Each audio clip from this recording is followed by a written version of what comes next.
For the repair of Terasaki AT12 ACB, the following procedures were necessary: replacement of various electronic components and general cleanup of the unit. For testing, we added 220 VPC and the portable tester. At first, we tripped the breaker manually.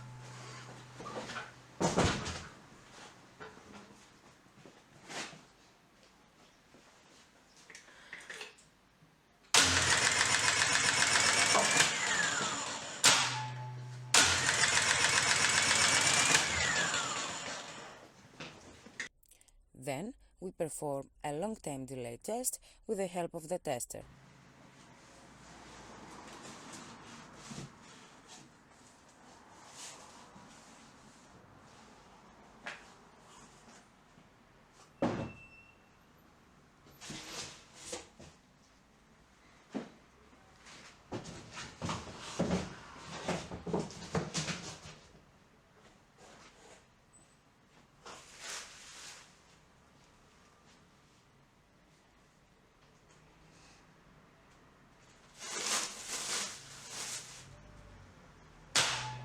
Next, we perform a short time delay test with the help of the tester.